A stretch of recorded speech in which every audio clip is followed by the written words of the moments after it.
الله الرحمن الرحيم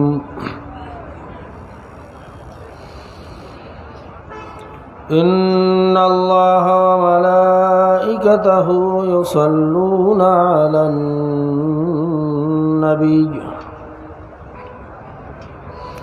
يا أيها الذين آمنوا صلوا عليه وسلموا تسليما اللهم صل على سيدنا ونبينا وشفيعنا وحبيبنا ومولانا محمد صلى الله عليه وعلى آله وأصحابه وبارك وسلم একবার দুরূদ শরীফ পড়লে 10টা গুনাহ মাফ হয়, 10টা রহমত নাজিল হয়।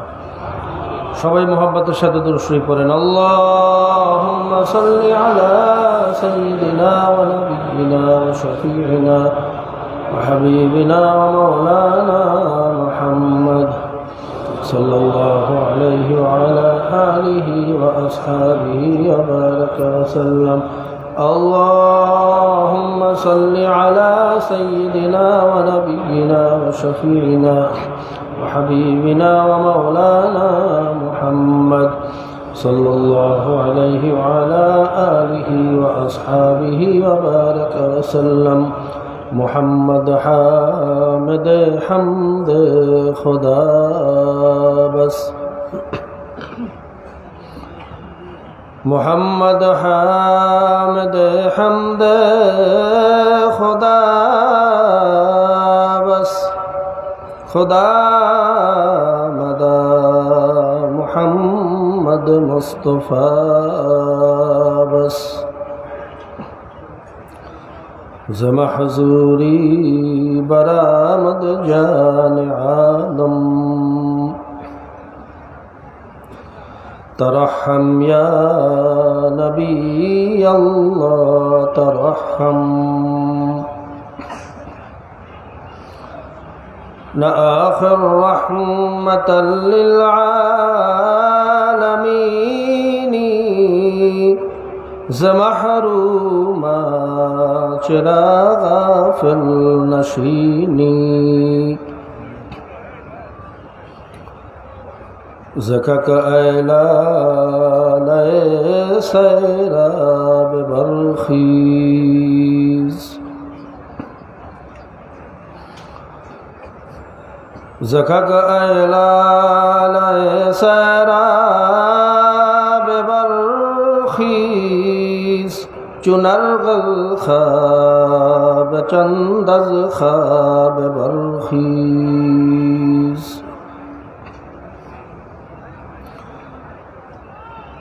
برواور سرز برد یمانی کروے تست صبح زندگانی اعوذ باللہ من الشیطان الرجیم بسم اللہ الرحمن الرحیم إن في خلق السماوات والأرض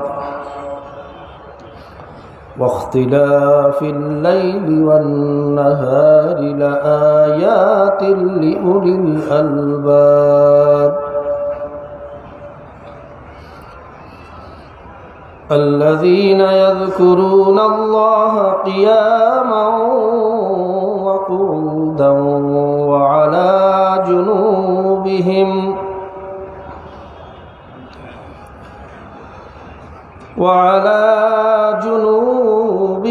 ويتفكرون في خلق السماوات والأرض ربنا ما خلقت هذا باطلا سبحانك فقنا عذاب النار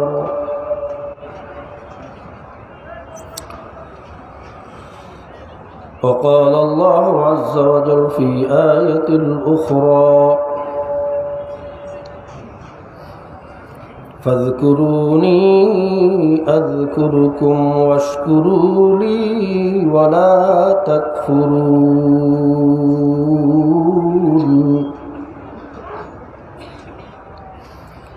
وقال رسول الله صلى الله عليه وسلم: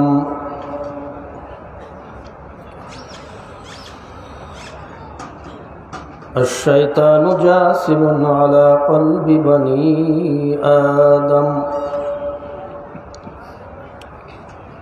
فإذا ذكر الله خنس وإذا غفل وسوس. وقال رسول الله صلى الله عليه وسلم: لا يزال لسانك رطبا من ذكر الله. وقال رسول الله صلى الله عليه وسلم: لكل شيء سقالة وسقالة القلوب ذكر الله. وقال رسول الله صلى الله عليه وسلم: أكثروا ذكر الله حتى يقولوا مجنون، أو كما قال عليه الصلاة والسلام. صدق الله المولانا العظيم، وصدق رسوله النبي الأمي الكريم، ونحن على ذلك لمن الشاهدين والشاكرين. ربنا تقبل منا، ربنا تقبل منا إنك أنت السميع العليم،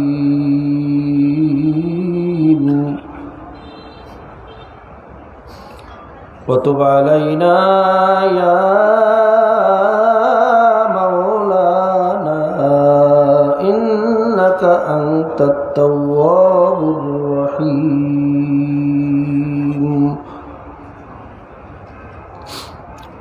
محترم मुअज़्ज़ज़ सदर इजलास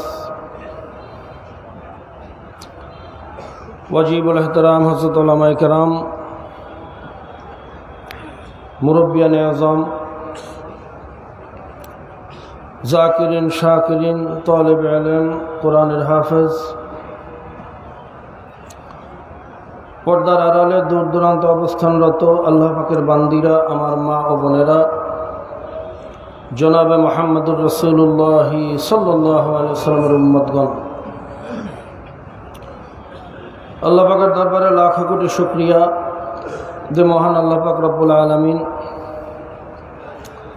এই ফিতনা ফাসাদের জমানায় প্রচণ্ড ঠান্ডাকে উপেক্ষা করে দুনিয়ার সমস্ত জরুরি কাজ ফেলে কোরআন এবং হাদিসের মজলিসে, জিকিরের মজলিসে হক্কানি উলামায়ে কেরামের সঙ্গে, জাকিরিন শাকিরিনদের সঙ্গে আসার মতো এবং বসার মতো তৌফিক দান করেছেন। এই জন্য সবাই শুকরিয়া দান একবার বলি আলহামদুলিল্লাহ।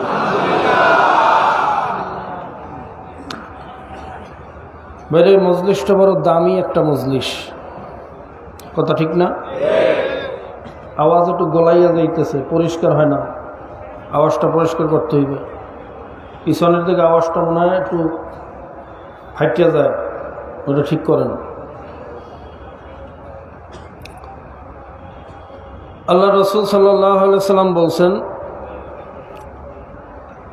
যেই মজলিসে আল্লাহ পাকের জিকির হয়, হাফাতহুমুল মালাইকা ওয়া গাশিয়াতহুমুর রাহমা ওয়া নাযালাত আলাইহিমুস সাকিনা, ওই মজলিসের চতুর্পাশে ফেরেশতারা ঘেরাও করিয়ে ফেলায়।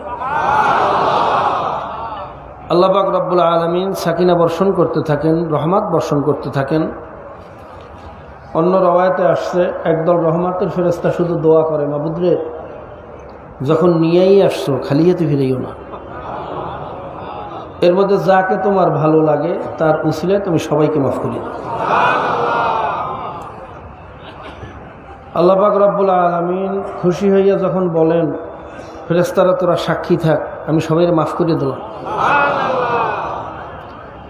আরেক দল ফেরেশতা আবার বলে আল্লাহ সবাইরই মাফ করে দিয়েছো, এখানে তো অনেক ভেজালিয়া লোকও আছে। তো তা আবার কি? বলে হ্যাঁ আল্লাহ, এখানে তো অনেক মানুষ আসছে তামাশা দেখতে, কেউ আসছে বক্তব্য দিতে, কেউ আসছে মাইক লাগাইতে, কেউ আসছে লাইট লাগাইতে, কেউ আসছে বাদাম বেচতে, কেউ আসছে হোগলা আসতে। এই কথা ঠিক না? তুমি সবাইকে মাফ করে দিছো। আল্লাহ পাক রব্বুল আলামিন আবার বলেন তোরা সাক্ষী থাক। ওই মজলিসের ভিতরে আমার এক দোস্ত আছে। কি আছে? জোরে কম। যাকে আমি ভালোবাসি। আমার ওই প্রিয় দোস্তের সাথে বান্দার সাথে অন্যান্য বান্দারা, প্রিয় বান্দির সাথে অন্যান্য বান্দিরা একত্রিত হয়ে এক মজলিসে বসছে, এই উসিলে আমি সবাই মাফ করে দেব। এই সহবতের দাম আছে না নাই? জোরে কন। বিষয়টা কেমন জানে এরকম, বাদশার মেয়ের বিবাহ, যাদেরকে দাওয়াত দিয়েছে তারাও আসছে, যাদেরকে দাওয়াত দেয় না তারাও আসছে। কি আসে না? এমন মানুষও আসছে যারা সুযোগ পাইলে বাদশার বিরুদ্ধে গালাগালি করে, গীবত শিকায়ত করে, কিন্তু ঘটনাক্রমে মেহমানদের সাথে দস্তরখানে বসে গেছে।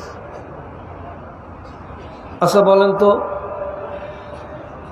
বাদশা তো দূরের কথা, আমাদের মধ্যে যারা একটু ভদ্র মানুষ আছেন, কোনো ভদ্র মানুষ, সম্ভ্রান্ত মানুষ মেহমানের সামনে কাউকে হাত ধরে উঠাই দিতে পারে? আপনারা পারেন? উঠাইয়া তো দেয় না, বরঞ্চ ওই মেহমানদের জন্য যে খানার ব্যবস্থা, দুশ্মনের জন্য না ভিন্ন? কথা কইয়েন না? মেহমানদের জন্য মুরগির রান আর দুশ্মনের জন্য আলু ভর্তা। ভাইরা, দুনিয়ার সামান্য একজন জমিদার, সামান্য বাদশাহ, দুনিয়ার বাদশাহ তো বাদশাহই না, দুনিয়ার বাদশাহী তো দেখতে না দেখতেই শেষ। কি কথা ঠিক না? সকালবেলার ধনীরে তুই ফকির সন্ধ্যাবেলা, এরকম ঘটনা তো বাংলাদেশের মহলায় ঘটাইয়া দেখাইছে, দেখান না? এত ক্ষমতার দপক। এই কয়েকদিন আগেও তো একটা ঘটনা আল্লাহ ঘটাইছেন, ওই যে টাকলা মুরাদ কয় না, কি মুরাদ, কি ক্ষমতা, দাড়ি কাটতে ফেলাইবে, জামা খুললে ফেলাইবে, রাষ্ট্রধর্মে ইসলাম রাখবে না, বিসমিল্লা উঠাইয়ে দেবে। ক্ষমতার দাপটে ওনার সব থরথর করে কাঁপে, কেউ কোনো কথাও বলতে পারে না। কিন্তু মাওলার মায়ের আলমের ভাই, কথা ঠিক না ভাই? ঠিক। 2 দিনের ব্যবধানে আল্লাহ ওর কপাল থেকে সারা দুনিয়ার দরজা বন্ধ করে দিয়েছে। এমনকি নিজের দেশেও আসিয়া কোন সময় ঢুকছে, কোন গর্তে পালাইছে তাও কেউ জানে না। এ খেলা কার? জোরে কন। দুনিয়ার বাদশা বাদশা না, বাদশা হইল আমার মাওলা। তা দুনিয়ার সামান্য বাদশা, সামান্য সম্মানিত মানুষ যদি মেহমানদের সম্মানের কারণে দুশ্মনকে খানা দিতে পারে, তা আমার মাওলা কি দুনিয়ার বাদশার চেয়ে ছোট হয়ে গেল? জোরে কন। আমার মাওলা কেন তার প্রিয় বান্দাদের উসিলে আমাদেরকে মাফ করতে পারবেন না? কি পারবে না? পারবে না। কাজী ভাইরা, এই মজলিসটা বড় দামি মজলিস। যদি নিয়াতে খুলুসের সাথে বসতে পারি, খোদার কসম খাইয়ে বললেও ভুল হবে না, আমার মাওলা বড় দয়ার মাওলা, একটা মানুষকে খালি হাতে ফিরাইবে না। তো ভাইরা, এই যে মাহফিলের আয়োজন হইল 3 দিন ব্যাপী চরমনায় নমুনায় মাহফিল। চরমনার নমুনা মানে চরমনার মাহফিল না। কি কথা ঠিক না? জায়েদ কাল আসাদ, জায়েদ বাঘের মতো, কিন্তু জায়েদ বাঘ না। চরমনার নমুনার মাহফিল ঠিকই, কিন্তু এটা কিন্তু চরমনের মাহফিল না। চরমনের মাহফিল কিন্তু ভিন্ন জিনিস। সামান্য কিছু নমুনা হিসেবে এখানে এটা ব্যবস্থা করা হয়েছে। কি কথা ঠিক না? যারা জান না, চরমনাইতে যাওয়ার দাওয়াত দিয়ে গেলাম। মাহফিলের কি মজা, কি আজমাত, কি খেলা। ভাইরা, ওটা চরমনাই না গেলে বুঝবেন না। ওই ময়দান আল্লাহ কি বরকত রাখছে জানি না। বড় বড় চোর, ডাকাত, সুদখোর, ঘুষখোর, মদখোর, জেনাখোর। ভাই, এরকম অনেক মানুষ আমরা চিনি যারা সমুদ্রে ডাকাতি করত, মানুষ হত্যা করত, নাউজুবিল্লাহ মিন যালিক। এরকম অনেক ডাকাত ওই চরমনের জমিনে 3-4 দিন ঘুরিয়ে আসছে, আল্লাহর ফজলের লোকগুলো আল্লাহর রতে পরিণত হয়ে গেছে। কাজে ওই ময়দানের কি বরকত। আগামী 25, 26, 27 ফেব্রুয়ারি ফাল্গুনের মাহফিল, সবাই বলেন আলহামদুলিল্লাহ। দাওয়াত দিয়ে গেলাম, ইনশাল্লাহ যাবেন। আমরা আপনাদের খেদমতের জন্য প্রস্তুত আছি ইনশাআল্লাহ। আল্লাহ চাহে সাধ্য অনুযায়ী চেষ্টা করবো আপনাদের খেদমত করার। সবাই বলেন আল্লাহুম্মা আমিন। তবে এরা সময় অত্যন্ত কম, গুরুত্বপূর্ণ আলোচনা করবেন। আমার পরই আজকের আলোচনা পেশ করবেন এদেশের লক্ষ কোটি তৌহিদি জনতার আধ্যাত্মিক ও রাজনৈতিক রাহবার, এই জাতির আশার আলো, আমিরুল মুজাহিদিন হযরত পীর সাহেব হুজুর চরমনাই দামাত বরকাতুহুম। তিনি ইনশাআল্লাহ আপনাদেরকে দিক নির্দেশনামূলক আলোচনা শোনাবেন। আমি আপনাদের দোয়ার জন্য সামান্য কয়েকটা কথা বলবো, এরপরে ইনশাআল্লাহ আমিরুল মুজাহিদিন আসবেন। আমি একখানা আয়াত তেলাওয়াত করছি, দুইখানা আয়াত তেলাওয়াত করছি, কয়েকটা হাদিস পেশ করছি। আপনারা জানেন আমিরুল মুজাহিদিনের পূর্বে কিছু জিকিরের ফজিলত সম্পর্কে আলোচনা হয়। জিকিরের মাধ্যমে আমির নায়েবে আমির সহ তরিকার মুরব্বীরা আলোচনা করেন। তো জিকিরের আসলে ফজিলত, জিকির এমন একটা জিনিস, জিকিরের মাধ্যমে মৃত্যু দেহ জীবিত হয়। জিকিরের মাধ্যমে কলব পরিষ্কার হয়। প্রত্যেকটা জিনিস পরিষ্কার করার একটা হাতিয়ার আছে। কাপড় ময়লা হয়ে গেলে পরিষ্কার করতে সাবান ছোটা লাগে, কথা ঠিক না? লোহায় জং ধরলে পরিষ্কার করতে রেত লাগে, সিরিজ লাগে। আপনার আমার গুনার কারণেও যে কলবটা অপরিষ্কার হইয়া যায়, কলবের ভিতরে কালো দাগ পড়ে, এই কলব পরিষ্কার করার জন্য সাবান দিয়ে হবে না, রেত দিয়ে ঘষা যাবে না। এইটা পরিষ্কার করার একমাত্র হাতিয়ার হইল মাওলার জিকির। সবাই বলেন সুবহান। আল্লাহ রাসূল সাল্লাল্লাহু আলাইহি ওয়াসাল্লাম বলেছেন, লা ইয়াজালু লিসানুকা রাতবাম মিন যিকরিল্লাহ। সব সময় তোমার জবান খারা জিকিরের রস দিয়ে ভিজিয়ে রাখো। আল্লাহ পাক রব্বুল আলামিন বলতেছেন, ইন্না ফি খালকিস সামাওয়াতি ওয়াল আরদ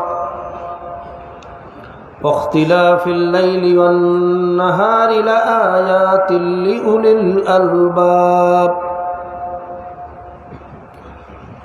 আমার সৃষ্টি আসমান জমিন গ্রহ নক্ষত্র চন্দ্র সূর্য পাহাড় নদী খাল বিল যা কিছু আমি সৃষ্টি করেছি এর মধ্যে অনেক নিদর্শন বানিয়েছে জ্ঞানীদের জন্য। কাদের জন্য? সবাই বলেন কাদের জন্য?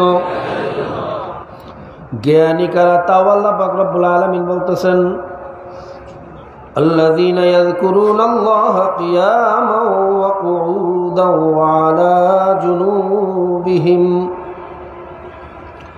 যারা দাঁড়ানো অবস্থায়, বসা অবস্থায়, শোয়া অবস্থায়, এক কথায় 3 অবস্থা থেকে তো মানুষ খালি থাকে না। সর্ব অবস্থায় আমি মাওলার জিকির বেশি বেশি করে। কি বেশি করে? সবাই বলেন কি বেশি করে? যারা শুধু খাওয়া বাঁচা নিয়ে চিন্তা করে, কেমনে খাবো, কেমনে বাঁচবো, কেমনে খাবো, কেমনে বাঁচবো। যারা পাথফাইন্ডার বানাইছে, প্লেন বানাইছে, ডেইজি কাটার বোমা বানাইছে, ক্লাস্টার বোমা বানাইছে, আল্লাহ পাক রব্বুল আলামিন তাদেরকে জ্ঞানী বলেন নাই। যারা শুধু সকাল থেকে সন্ধ্যা পর্যন্ত কেমনে খাবো, কেমনে বাঁচবো এই চিন্তা করে। একটা গরু সকাল থেকে সন্ধ্যা পর্যন্ত কেমনে খাবো, কেমনে বাঁচবো আর কোনো চিন্তা নাই, কথা ঠিক না বেঠি? যেই মানুষটার ভিতরে এই চিন্তা নাই, কোথায় ছিলাম, কোথায় আসছি, কোথায় রওনা করছি, বাবা কোথায় গেল, দাদা কোথায় গেল, আমি কোথায় যাব, মায়ের পেটে কিভাবে ছিলাম, দুনিয়াতে কিভাবে আছি, মায়ের পেটে আমার মাওলা আমাকে কেমনে বাঁচাইছে, দুনিয়াতে আমার মাওলা কেমনে বাঁচাইতে আছে। যখন মায়ের পেটে ছিলাম মুখ দিয়া খাওয়া লাগে নাই, নাভি দিয়া মাওলায় খাওয়াইছে। নাক দিয়া শ্বাস করা লাগে নাই, পায়খানা পেশাব করার দরকার হয় নাই। দুনিয়াতে আসার পরে এখন আর মুখ দিয়া খাওয়াইতে পারে, বাইরে নাভি দিয়া খাওয়াইয়া বাঁচাইতে পারে না। আর শ্বাস বন্ধ হইয়া গেলে আমি বাঁচি না, পায়খানা পেশাব বন্ধ হইয়া গেলে বাঁচি না। ওই মায়ের পেটে আমার মাওলায় কেমনে বাঁচাইল, দুনিয়াতে কেমনে বাঁচাইতে আছে? কথা ঠিক না বেঠি? ইন্না খালাকনাল ইনসানা মিন নুতফাতিন আমশাজিন নাবতালিহি ফাজআলনাহু সামিআম বাসীরা। আমার মাওলা ভেজাল্লা নাপাক পানির মাধ্যমে, যেই নাপাক পানির ভিতরে কোথায় হাত, কোথায় পাও, কোথায় চক্ষু, কোথায় দাঁত, কোথায় চুল, কোথায় নাক, কোথায় হাড্ডি, কোথায় গোশত, যার কোনো অস্তিত্ব তালাশ করিয়া পাওয়া যায় না, এরকম ভেজাল্লা নাপাক পানি আমার মায়ের উদরের ফ্যাক্টরির ভিতরে ফালাইয়া 10 মাস 10 দিন ঘুরাইয়া ফিরাইয়া এত সুন্দর চেহারার মানুষ কে বানাইল? জোরে বলেন কে? এই চিন্তা যার ভিতরে নাই, এই ফেকের যার ভিতরে নাই, তার ভিতরে আর গরুর ভিতরে কোনো পার্থক্য হইতে পারে না। এই জন্য আল্লাহ পাক রব্বুল আলামিন জ্ঞানী বলছেন ওই সমস্ত ব্যক্তিদেরকে যারা সব সময় মাওলার জিকির করে। জবানে জিকির, দিলের ভিতরে ফিকির। জবানে থাকবে কি? সবাই বলেন কি? দিলের ভিতরে থাকবে মাওলার ফিকির। আমার মাওলা আসমানটা কেমনে বানাইলো, জমিনটা কেমনে বানাইলো, ওই সূর্যডারে রশি ছাড়া, দড়ি ছাড়া কেমনে ঝুলাইলো, ওই সূর্যের ভিতরে 2 কোটি ফারহানাইট তেজের আগুন কে জ্বালাইলো। ভাইরা, দুনিয়ার ভিতরে সবচেয়ে শক্ত লোহা, ইস্পাত লোহা গলাইতে সর্বোচ্চ ভাইরা 1500 ফারেনহাইট তেজের আগুন লাগে। যদি টাইটানিয়ামের মতো শক্ত পদার্থ হয়, যেই পদার্থ দিয়ে প্লেন বানানো হয়, কার্বন ফাইবার দিয়ে ফাইটার বানানো হয়, এই শক্ত পদার্থ গলাইতে সর্বোচ্চ 3500 থেকে 4000 ফারেনহাইট তেজের আগুন। 5000-এর উপরে কোনো আগুনের তেজ দুনিয়ার ভিতরে জ্বালাইতে পারে না। তাহলে ভাইরা আগুনের যে চুল্লি বাস্ট হইয়া যায়।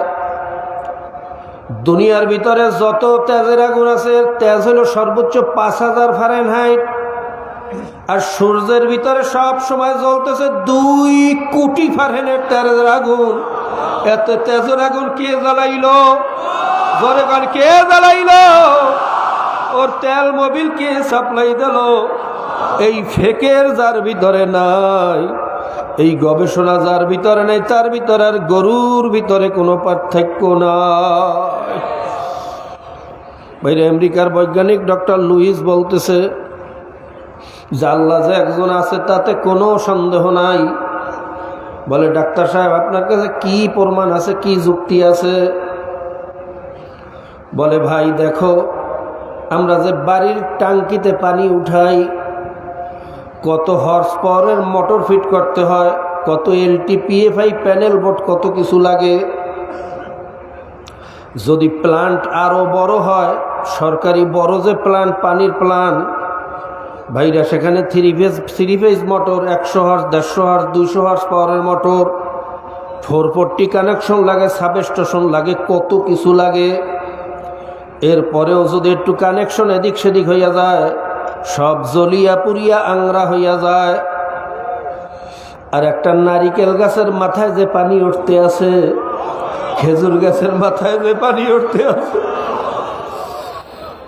এর মোটরও বা কোন জায়গায় লাগাইছে, এর পিএফআই এলটিপিএফআই বা কে ফিট করছে, এর বিদ্যুৎ বা কে সাপ্লাই দিয়েছে? জোরে বলেন কে? আরো জোরে বলেন কে? আল্লাহু কারীম,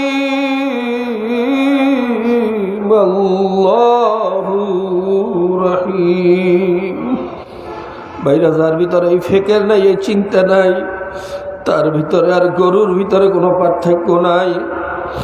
ডক্টর লুইস আরও বলতেছে, ভাই, একই ফ্যাক্টরির থেকে একই ধরনের প্রোডাকশন হওয়ার কথা, একই ডাইস একই ফরমার থেকে একই ধরনের প্রোডাকশন হবে, এইটাই হলো সায়েন্টিফিক থিওরি। কিন্তু আমরা যে একই মায়ের পেট থেকে 10টা 12টা ভাই বোন বের হইলাম, একজনের চেহারার সাথে আর একজনের চেহারা কেন মেলে না? একই ডাইস একই ফর্মা একই মেটেরিয়ালস একই পরিবেশ একই পদ্ধতি, কিন্তু একজনের চেহারা আরেকজনের সাথে কেন মেলে না? একজনের জ্ঞান আর একজনের সাথে কেন মেলে না? নিশ্চয়ই আর পিছনে একজন নিপুণ কারিগর আছে, সে কে? আরো ধরে বলেন কে? আজি ভাইরা সব সময় জিকিরে ফিকিরে থাকো, মাওলার পরিচয় মাওলার মহাব্বত অন্তরে ঢুকাও, তাহলে মাওলার ঘোষণা অনুযায়ী জ্ঞানী হওয়া যাবে। আল্লাহ আর জিকিরের সবচেয়ে বড় ফজিলত হইল ইমানের সাথে মৌয়াত হওয়া।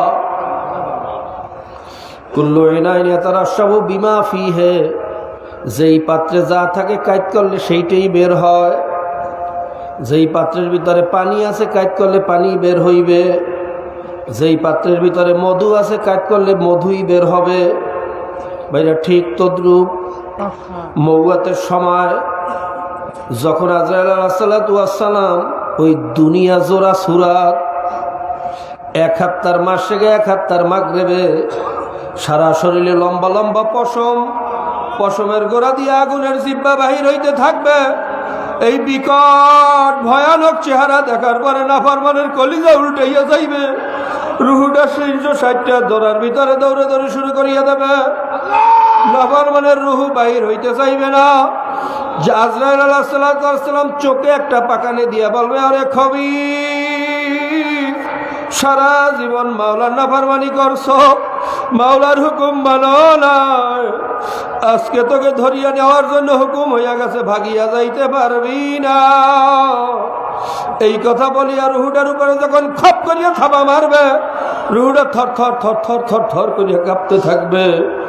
জান্ডা ভাইরা, আল্লাহ রসুল সাল্লাল্লাহু আলাইহি ওয়াসাল্লাম বলেন, একটা কাঁটাযুক্ত গাছ যদি পেটের ভিতরে ঢুকাইয়া নারী ভুঁড়িগুলাকে পেঁচাইয়া পেঁচাইয়া টান্নিয়া টান্নিয়া পায়খানার রাস্তা দিয়ে বের করা হয়, ওই মানুষটার যত কষ্ট হইতে পারে তার চেয়ে কোটি গুণ বেশি কষ্ট হইবে নাফরমানের মৌয়াতের সময়। বাবা, ওই বিপদের সময় কেউ ইচ্ছা করিয়া মাওলার জিকির করবে, কালেমা পড়বে, এটা কোনোদিন সম্ভব হবে না। শুধু যার কলমের ভিতরে মাওলার জিকির বসানো থাকবে, তার জবান থেকে অটোমেটিক বের হইয়া যাইবে লা ইলাহা ইল্লাল্লাহু মুহাম্মাদুর রাসূলুল্লাহ। কাজী ভাইরা, জিকিরের সবচেয়ে বড় ফজিলত হইল ইমানের সাথে মৌয়াত হওয়া। জোরে বলেন সুবহানাল্লাহ। কাজী জিকির বেশি বেশি পরিমাণে করা লাগবে না লাগবে না? জোরে কান লাগবে না লাগবে না? ভাইরা, আল্লাহ আল্লাহর ওলিদের মৌয়াতের সময় যখন হইয়া যাইবে, আজরাইলকে দেখার সঙ্গে সঙ্গে ভয় পাইয়া যাইবে। আল্লাহ পাক রব্বুল আলামিন বলবেন, হে ফেরেশতারা, আমার দোস্তে ভয় পাইছে, ও যে জান্নাত কামাই করছে সেই জান্নাতের দরজাগুলো সামনে খুলিয়া ধরো। আল্লাহর পাগলেরা স্বপ্নের মতো জান্নাতের নাচ নেয়ামতগুলো দেখতে থাকবে। ওই নাচ নেয়ামত দেখার মধ্যে ভালো এমন মজা লাগাইয়া দেবে, কোন ফাঁকে জানটা কবজ হইয়া দেবে টেরও করতে পারবে না। আল্লাহ ভাইরা, যার প্রমাণ হইল ইউসুফ নবী আলাইহিস সালাতু ওয়াস সালামকে বিবি জুলাইখা যখন তার বান্ধবীদের সামনে হাজির করিয়া তার বান্ধবীদেরকে বলছে, এখন তোমরা ফল কাটো। ইউসুফ আলাইহিস সালামের সৌন্দর্যতা দেখার পরে সবাই এমনভাবে বিমোহিত হইয়া গেছে, এমনভাবে বেহুশের মতো হইয়া গেছে, ফল কাটতে যাইয়া কেউ হাত কাটিয়া ফেলাইছে, পাও কাটিয়া ফেলাইছে, রান কাটিয়া ফেলাইছে, পেট কাটিয়া ফেলাইছে, কারো কোনো হুঁশ বলতে ছিল না। আর মাওলার জান্নাতের সৌন্দর্য তো ইউসুফ আলাইহিস সালামের 1000 গুণে বেশি। ওই জান্নাতের সৌন্দর্যতা দেখার পরে এমন ভাবে পাগলের মতো হইয়া যাইবে, কোন ভাগে জান বাইর হইয়া যাইবে টেরও করতে পারবে না। মাবুদ রে, তুমি আমাদেরকে আরামের মওয়াত কবুল করিয়া লও। এইভাবে আরামের সাথে যখন জান কবজ হইয়া যাইবে, এরপরে গোসল করাইয়া দাফন কাফন করিয়া ভাইরা যখন সবাই চলিয়া আসবে, আল্লাহ পাক রব্বুল আলামিন বলবেন, এ ফেরেশতারা, আমার দোস্ত আসছে। ওই সাদা কাপড় গায়ে ভাল লাগে না, শরীরের মধ্যে জান্নাতের পোশাক লাগাইয়া দাও। এত ছোট্ট জায়গা, 3.5 জায়গার মধ্যে কেমনে থাকবে? যত দূর পর্যন্ত নজর যায় কবরটা, তত দূর পর্যন্ত প্রশস্ত করিয়া দাও। কবরের সাথে জান্নাতের একটা লাইন করিয়া দাও, আমার দোস্তের জন্য কোনো কষ্ট না হয়। জান্নাতের নাজ নেয়ামত দিয়া কবরটা ভরিয়া দাও। জান্নাতি বান্দাবান্দি কবরের ভিতরে জান্নাতের নাজ নেয়ামত ভোগ করতে থাকবে। কিন্তু যতই নাজ নেয়ামত ভোগ করবে, মানুষ একা থাকতে পারে না, একা একা ভালো লাগে না। যখন তার কাছে একা একই লাগবে, আল্লাহ পাক রব্বুল আলামিন একটা হুর বাইরে কবরের ভিতরে পাঠাইয়া দেবেন। হুরকে দেখার পরে জান্নাতি ভয় পাইয়া যাইবে, কি জানি কোন ফেরেশতা আসছে, কি প্রশ্ন করে, আবার কোন বিপদে পড়ি। ভয় পাইয়া জিজ্ঞেস করবে, তুমি কে? হুর হাস দিয়া বলবে, তোমার কোনো ভয় নাই, তোমার কোনো চিন্তা নাই, আমি তোমার সঙ্গ দেওয়ার জন্য আসছি, নিঃসঙ্গতা দূর করার জন্য আসছি, আমি তোমার সাথে গল্প করার জন্য আসছি, তোমার কোনো ভয় নাই। ভাইরা গল্প করতে থাকবে, হঠাৎ দেখবে গলার ভিতরে একটা মুতির মালা চকমক করতেছে। বলবে, হুর, এত সুন্দর মালা তুমি কোথায় পাইলে? আমি তো এরকম মালা কোনোদিন দেখি নাই, আমার একটু ধরিয়া দেখতে মনে চায়। হুর বলবে, তোমার যত খুশি ধরিয়া দেখো। যখন মালাটা ধরতে যাইবে, সিরিয়া টলটল করে জমিনে পড়িয়া যাইবে। বাইরা বেহেশতি আফসোস করিয়া বলবে, আহা, এত সুন্দর মালাটা আমি সিরিয়া ফেলাইলাম। হুর বলবে, মালা ছেড়ছ তাতে কি হইছে? আসো আমরা মালা গাথিয়ার গল্প করি, মালা গাথিয়ার গল্প করি। মালা গাঁথতে থাকবে আর গল্প করতে থাকবে, মালা গাঁথতে থাকবে আর গল্প করতে থাকবে। ওই মালা গাঁথার ভিতরে মাওলায় এমন মজা লাগাইয়া দেবে, হাজার হাজার বছরের জিন্দেগানি, কবরের জিন্দেগানি কখন শেষ হইয়া যাইবে টেরও করতে পারবে না। হঠাৎ শুনবে কি যেন একটা ভয়ঙ্কর আওয়াজ। বেহেশতি বলবে, হুর, এরকম ভয়ঙ্কর প্রলয়ঙ্করী আওয়াজ, সব থরথর করিয়া কাঁপতেছে, ঘটনাটা কি? হুর বলবে, ইসরাফিল আলাইহিস সালাম সিংহায় ফুঁক মারছে, আল্লাহ পাক রব্বুল আলামিন কিয়ামতের ময়দান কায়েম করতে আছে। এই কথা শোনার পরে বেহেশতি আবার ভয় পাইয়া যাইবে। শুনছি কিয়ামতের ময়দান বড় ভয়ানক ময়দান, ওই ময়দানে নাকি নবীরা পর্যন্ত নাফসি নাফসি করবে, সমস্ত মানুষ উলঙ্গ অবস্থায় ওইটা শুধু পাগলের মতো দৌড়াইতে থাকবে। মা আয়েশা রাদিয়াল্লাহু তাআলা আনহা জিজ্ঞেস করেন, ইয়া রাসূলুল্লাহ, ইয়া হাবিবাল্লাহ, আমরাও কি উলঙ্গ অবস্থায় উঠবো নাকি? আল্লাহ রসুল বলেন, আয়েশা, তুমিও উলঙ্গ অবস্থায় উঠবা। আয়েশা রাদিয়াল্লাহু তাআলা আনহা বলেন, ইয়া রাসূলুল্লাহ, ইয়া হাবিবাল্লাহ, ওই কোটি কোটি মানুষের সামনে উলঙ্গ অবস্থায় কিভাবে দাঁড়াইয়া থাকবো? আমাদের কি শরম করবে না? আমাদের কি লজ্জা লাগবে না? আল্লাহ রসুল বলেন, আয়েশা, ওই কিয়ামতের ময়দানটা এত ভয়ানক, এত কঠিন একটা ময়দান হবে। ওই ময়দানে ওঠার পরে সবার চক্ষু যে উপরের দিকে উঠবে, নিচের দিকে তাকাবার মতো হুশ কোনো মানুষের থাকবে না। আয়েশা, বেহেশতি বলবে, হুর, আমার বড় ভয় লাগে, ওই ময়দানে আমার অবস্থা কি হয়? হুর বলবে, বেহেশতি, তোমার কোনো ভয় নাই, তোমার কোনো চিন্তা নাই, তোমাকে বেহেশতে না পৌঁছানো পর্যন্ত তোমার সঙ্গ থেকে যাব না। ভাই, এইভাবে ওই কবরের জিন্দেগানি শেষ হওয়ার পরে যখন হাসরের ময়দানে উঠবে, কোথায় জান্নাত, কোথায় জাহান্নাম, কোথায় মিজান, কোথায় পুলসিরাত, কোথায় হিসাব, কোথায় নিকাশ, এর কোনো খবর থাকবে না। আল্লাহর কিছু পাগল বান্দাবান্দি শুধু কিয়ামতের ময়দানে দৌড়াইবে আর বলবে, আমার মাওলাই কই, আমার মাওলাই কই, আমার মাওলাই কই। নূরুহুম ইয়াসআ বাইনা আইদিহিম ওয়া বিআইমানিহিম। আল্লাহ পাক রব্বুল আলামিন তার প্রিয় বান্দাবান্দীদের সামনে পিছে নূরের চাদর দিয়া বেষ্টনী দিয়া দেবে। সামনে নূর, পিছনে নূর, ডাইনে নূর, বামে নূর, উপরে নূর, নিচে নূর। ওই নূরের ভিতরে দৌড়াইবে আর বলবে আমার মাওলাই কই, আমার মাওলাই কই। আল্লাহ পাক রব্বুল আলামিন বলবেন, হে ফেরেশতারা, আমার এই পাগলদের কাছে যাইস না, ওদের কোনো হিসাব নিকাশ লাগবে না, ওদের হিসাব আমি মাওলা নিজে দিয়ে দেব, ওদের সুয়ালের জবাব আমি মাওলা নিজে দিয়ে দেব। ওদের জন্য কোনো সুয়াল নাই, কোনো জবাব নাই, ওদের সুয়ালের জবাব দেব আমি মাওলা। এইভাবে 50,000 বছরের জিন্দেগানি মাওলার মোহাব্বতে তালাশ করতে করতে কখন শেষ হইয়া যাইবে টেরও করতে পারবে না।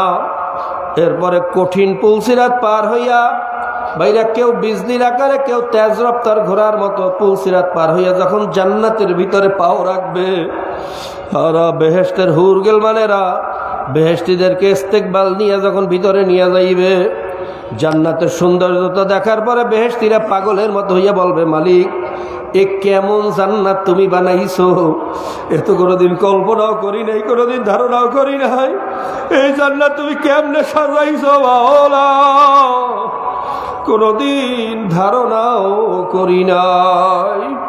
ভাইরা জান্নাতের নাজ নেমাত ভোগ করতে থাকবে। আল্লাহ আল্লাহ। জান্নাতের ভিতরে সাজরায় তুবা নামক একটা বৃক্ষ থাকবে, ওই বৃক্ষের ভিতরে চিকন চিকন পাতা থাকবে। জান্নাতের ভিতরে একটা ঠান্ডা আরামদায়ক হাওয়া যখন প্রবাহিত হইবে, একটা ডাল আর একটা ডালের সাথে যখন বাড়ি লাগবে, ওই গাছের থেকে করুণ মিউজিক্যাল আওয়াজ বের হইয়া যাইবে। ওই আওয়াজে সমস্ত হুরগেলমানেরা মাতালের মতো শুধু নাচতে থাকবে আর গাইতে থাকবে, নাহনুল খালেদাতু ফালা নাবিদু, এইভাবে গাইতে থাকবে আর নাচতে থাকবে। এই ভাইরা যখন নাচ নেমাত নিয়ে সবাই একেবারে আনন্দ উপভোগে ভাইরা মশগুল থাকবে, ঠিক তখনই আমার মাওলায়ে কারীম গায়েব থেকে সালাম পাঠাইবেন, আসসালামু আলাইকুম ইয়া ইবাদি। আল্লাহ মাওলার বাইরা সালামের আওয়াজ শুনিয়া বেহেশতিরা বসবে, এই আওয়াজ আর কারো আওয়াজ না, এই আওয়াজ আমার মাওলার আওয়াজ। সবাই বলুন সুবহানাল্লাহ। সমস্ত নাজ নেমাত ভুলিয়া মাওলাকে দেখার জন্য পাগল হইয়া যাইবে। আল্লাহ পাক রব্বুল আলামিন জিজ্ঞাসা করবেন, হাল ওয়াজাদতুম মা ওয়াদাকুম ইয়া ইবাদি, হে বান্দা বান্দিরা, আমি তোদের সাথে যা কিছু ওয়াদা করছি সব কিছু তোরা পাইছো নাকি? একদল বান্দা বান্দি বলবে, ওয়াজাদনা মা ওয়াদানা ইয়া রাব্বানা, মাবুদ তুমি যা ওয়াদা করছো তার চেয়ে অনেক বেশি পাইছি, এত নেয়ামত তুমি আমাদের জন্য রাখছো কোনোদিন কল্পনাও করতে পারি নাই। আর একদল পাগলের দল বলবে, মাবুদ রে না না না, এখনো সব কিছু পাই নাই। আল্লাহ পাক রব্বুল আলামিন বলবেন, হে বান্দা বান্দিরা, হে বেহেশতিরা, এত হুর, এত গেলমান, এত মধুর নহর, এত শরবতের নহর, এত ফল, এত ফ্রুট, এত নাজ, এত নেয়ামত, এত দালান, এত কোঠা, এরপরে আবার কোন জিনিসটা বাকি রইল? তখন এই পাগলের দল বলবে, মাবুদ রে হুরো গেলবা জিতনা নেমাত হ্যায় তু, सबसे बारा नेमते दीदारे तू। মাবুদ রে হুরগেলমানের নেমাত চাই না, যত নেমাত আছে সবচেয়ে বড় নেমাত হইল তোমার দিদার। বাবা তোমারই তো এখন পর্যন্ত দেখলাম না, তুমি কই, তুমি কই? তোমার না দেখলে ভালো লাগে না, মাওলা তাড়াতাড়ি দেখা দাও। যখন আল্লাহর পাগলেরা মাওলাকে দেখার আকাঙ্ক্ষা পেশ করবে, মাওলার মোহাব্বতের দরিয়া জোশ মারিয়া যাইবে, আল্লাহ পাক রব্বুল আলামিন ফেরেশতাদেরকে বলবেন, হে ফেরেশতারা পর্দা উঠা দো, फासला कटा दो, मेरे बंधु को मेरे जलवा दिखा दो। हे फरिश्तारा पर्दा उठा, पर्दा उठा, पर्दा उठा। ওদেরকে আর ঘুরাইতে পারবো না, ওদেরকে আমি বহুত ঘুরাইছি, ওরা পাগলের মতো খালি করছে। কতক্ষণ মসজিদে দৌড়াইছে, কতক্ষণ মাহফিলে দৌড়াইছে, এত কষ্ট করছে, শীতের রাতে বরফের মতো পানি দিয়ে উঁচু করিয়া আমি মাওলার দরবারে ঠক ঠক করিয়া কাঁপতে কাঁপতে দাঁড়াইয়া গেছে। ওদেরকে আর ঘুরাবো না, তোরা পর্দা জাগা, আমি মাওলার সাথে ওদের মোলাকাত ঘটাইয়া দে। ভাইরা যখন 70,000 নূরের পর্দারা কোনা ভাগ করবে, মাওলার নূরের তাজাল্লিতে সবাই বেহুশের মতো সেজদায় পড়িয়া যাইবে। এক দিদারে 40,000 বছরের সময় শেষ হইয়া যাইবে। 40,000 বছর পরে তন্দ্রা থেকে উঠিয়া বলবে, মাবুদ রে, তোমার হাবিব তো বলছে সাতারাউনা রাব্বাকুম কামা তারাউনাল কমারা ফি লাইলাতুল বদর, তোমাকে আমরা পূর্ণিমার চন্দ্রের মতো দেখতে থাকবো। বেহুশ হওয়া লাগবে না, ভিড়ে ভিড়ি করা লাগবে না, কষ্ট লাগবে না। কিন্তু তুমি কি দেখা দিলা, দেখতে না দেখতেই গায়েব হইয়া গেল। আল্লাহ পাক রব্বুল আলামিন বলবেন, হ্যাঁ বান্দা ঠিকই বলছো। না, আমার নূর হইল দুই প্রকার, একটা হইল নূরে জালালি, একটা হইল নূরে জামালি। একটা হইল ঠান্ডা নূর আর একটা হইল গরম নূর। একটা প্রকাশ করছি সূর্যের মাধ্যমে আর একটা প্রকাশ করছি চন্দ্রের মাধ্যমে। আমার নূরে জালালি দেখার পরে এইটা সহ্য করার ক্ষমতা কোনো মানুষের নাই। আয় এবার তোদেরকে আমি নূরে জামালি হইয়া দেখা দেব, আর তোদের বেহুশ হওয়া লাগবে না। আয় আয় আয় আয়, তোদেরকে ঘুরাবো না। এই কথা বলি আল্লাহ পাক রব্বুল আলামিন জান্নাতের ভিতরে একটা জায়গা হবে, ফি মাকআদি সিদকিন ইনদা মালিকিম মুকতাদির। মাকআদ সিদক নামক একটা জায়গার ভিতরে আল্লাহ পাক রব্বুল আলামিন একটা বিশাল মাহফিলের আয়োজন করবেন। সবাই বলুন সুবহানাল্লাহ। ওই মাহফিলের ভিতরে একটা স্টেজ হবে, 1 লক্ষ বা 2 লক্ষ 24,000 পয়গাম্বার ওই স্টেজের ভিতরে আরোহণ করবেন। ওই স্টেজের ভিতরে চেয়ার থাকবে মাত্র 2টা, একটা হইল প্রধান অতিথির জন্য আর একটা হইল সভাপতির জন্য। সভাপতি হইবে আমার মাওলা লা ইলাহা ইল্লাল্লাহ, প্রধান অতিথি হইবে মুহাম্মাদুর রাসূলুল্লাহ। বাইরে ওই মজলিসটা মাওলায় কত সুন্দরভাবে শুরু করবেন। আল্লাহ পাক রব্বুল আলামিন বলবেন, হে ফেরেশতা ইসরাফিল, ফেরেশতাদের ভিতরে তোমার আওয়াজ সবচেয়ে আমি দরাজ করিয়া বানাইছি। এই মজলিসে আজকে তুমি একটু হামদে বারি তালা পরিবেশন করিয়া শোনাও। ইসরাফিল বাইরে আলাইহিস সালাতু ওয়াস সালাম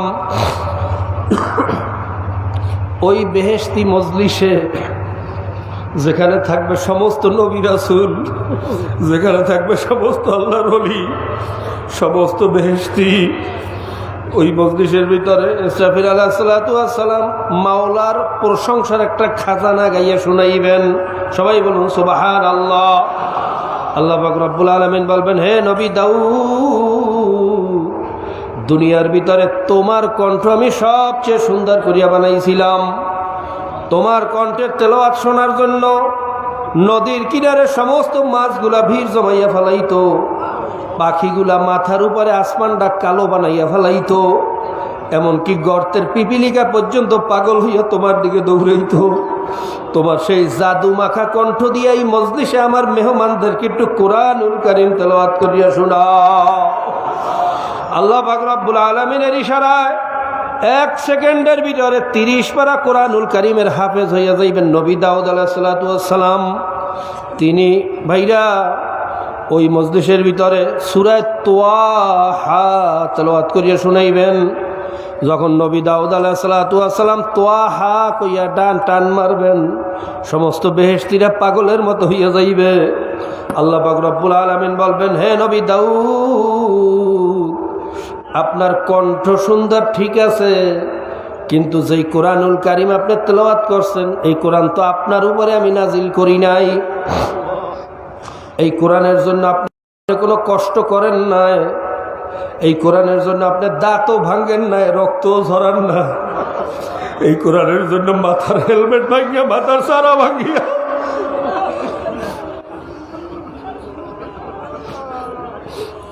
বেহুশ অবস্থায় ময়দানে পড়িয়া রয়েছে আমার হাবিব। আমার হাবিবের উপর এই কোরআন নাজিল হয়েছে। আমার হাবিবের দরদ মাখা কণ্ঠে কোরআনুল কারীম যত মজা লাগবে, আর কারো কণ্ঠে এত মজা লাগবে না। আমার হাবিব এই মজলিসে আপনি একটু কোরআনুল কারীম তেলাওয়াত করিয়া শুনান। আল্লাহ রসুল সাল্লাল্লাহু আলাইহি ওয়াসাল্লাম জিনাতুল কিতাব বাইরা উম্মুল কিতাব সূরা ইয়াসিন তেলাওয়াত করিয়া শুনাইবেন। আল্লাহ নবী যখন দরদ মাখা কণ্ঠে মায়া ভরা দরদ নিয়ে যখন ইয়াসিন কইয়া টান মারবে, উম্মতের কলিজার রগ ধরিয়া টান ভরিয়া যাইবে।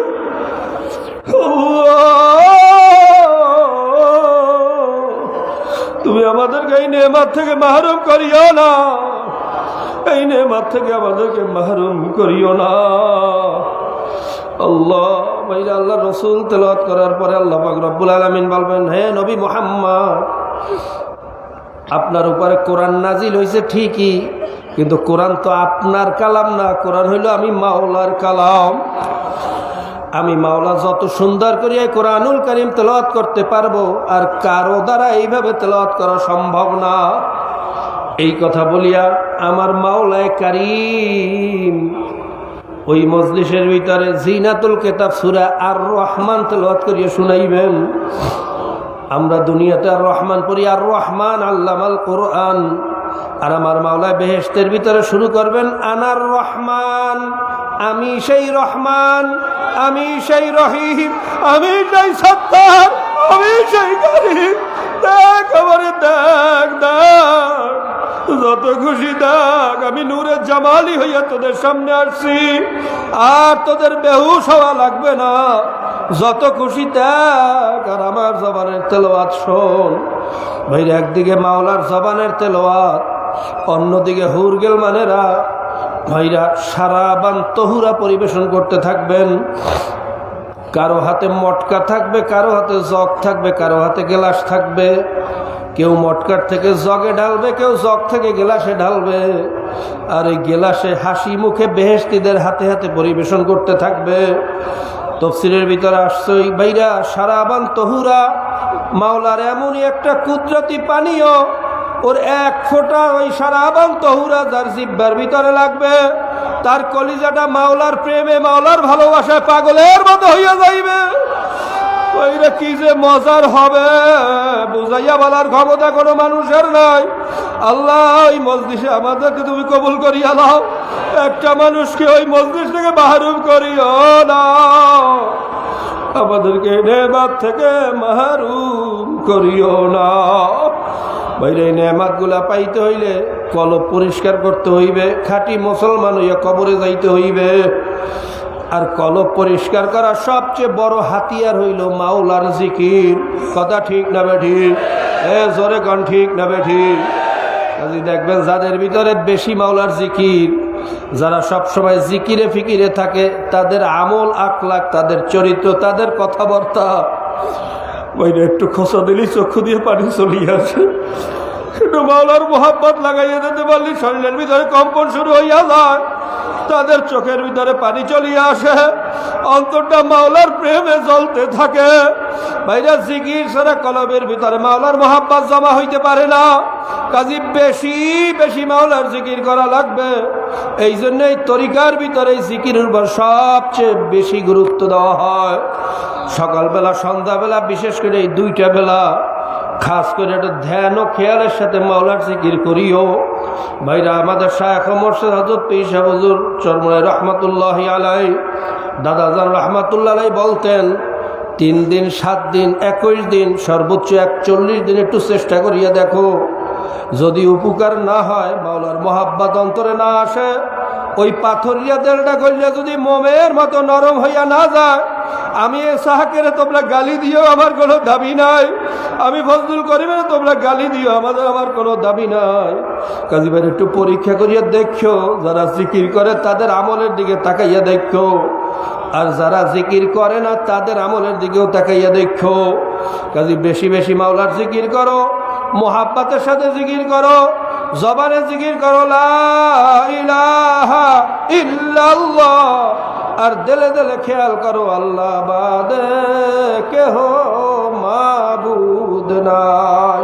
লা ইলাহা ইল্লাল্লাহ, লা ইলাহা ইল্লাল্লাহ, লা ইলাহা ইল্লাল্লাহ, লা ইলাহা ইল্লাল্লাহ, লা ইলাহা ইল্লাল্লাহ, লা ইলাহা ইল্লাল্লাহ, লা ইলাহা ইল্লাল্লাহ, লা ইলাহা ইল্লাল্লাহ।